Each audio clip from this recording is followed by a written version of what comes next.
بسم اللہ الرحمن الرحیم۔ السلام علیکم۔ امید کرتی ہوں آپ سب خیریت سے ہوں گے۔ میری اللہ تعالیٰ سے دعا ہے اللہ پاک آپ کو تمام پریشانیوں سے محفوظ رکھے، آمین۔ خواتین و حضرات، کہتے ہیں جو شخص جتنا ظالم ہوتا ہے اس کا دل بھی موم کی طرح ہوتا ہے۔ ایسے بہت سارے واقعات پڑھنے اور سننے کو ملتے ہیں جس پر یقین کرنا مشکل ہوتا ہے۔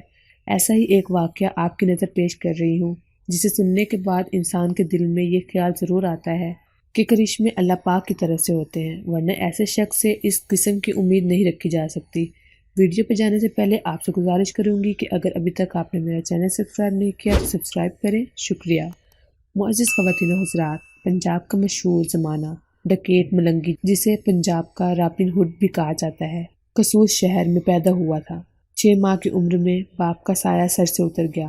ماں نے مجبور ہو کر ایک سکھ سے شادی کر لی۔ ملنگی بڑا ہوا تو باپ سے ملی ہوئی زمین پر انگریزوں کے لگائے ہوئے لمبردار نے ملنگی کی زمین پر قبضہ کر لیا، جسے واپس حاصل کرنے کے لیے ملنگی نے ہتھیار اٹھائے اور ڈاکو بن گیا۔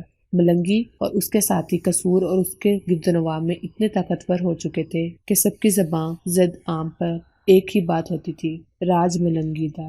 مولانا رحمت اللہ سبحانی نے اپنی کتاب مخزن اخلاق میں ملنگی کا ایک عجیب واقعہ رقم کیا، جسے پڑھ کر پنجاب کے اس رابن ہوڈ کے انسانی کردار کا اندازہ لگایا جا سکتا ہے، جو جان لینا بھی جانتا تھا اور جان دینا بھی۔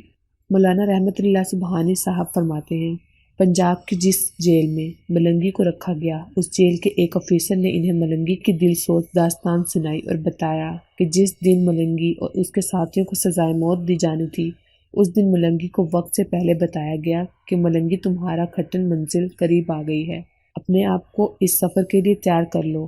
مگر ملنگی نے انتہائی شجاعت اور دلیری سے جواب دیا جیسے موت اس کے نزدیک کوئی چیز ہی نہ ہو۔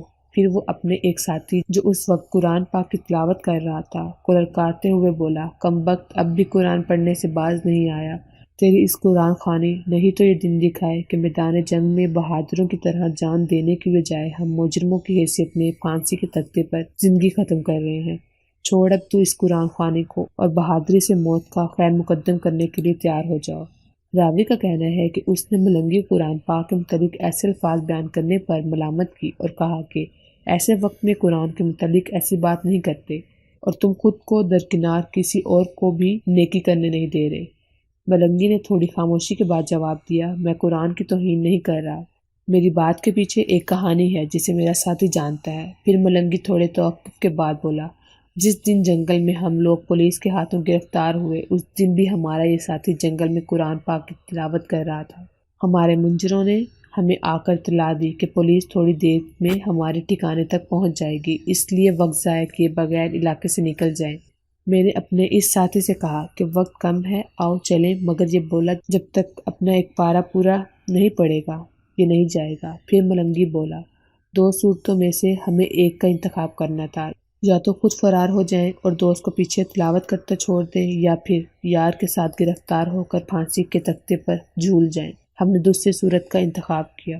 جو شخص قرآن دوستی کی وجہ سے اپنی موت کی پرواہ نہیں کرتا، ہم نے اس کے ساتھ مرنا پسند کیا اور پولیس نے ہمیں گرفتار کر لیا۔ برصغیر پاک و ہند کے بٹوارے سے پہلے پنجاب ملنگی کی طرح اور بہت سے نام مشہور ہوئے، جن میں نظام لوہار، امام دین گوہریا، جگا جٹ وغیرہ شامل ہیں، جن کے نام آپ کے آج پنجابی لوک گیتوں میں سنتے ہیں۔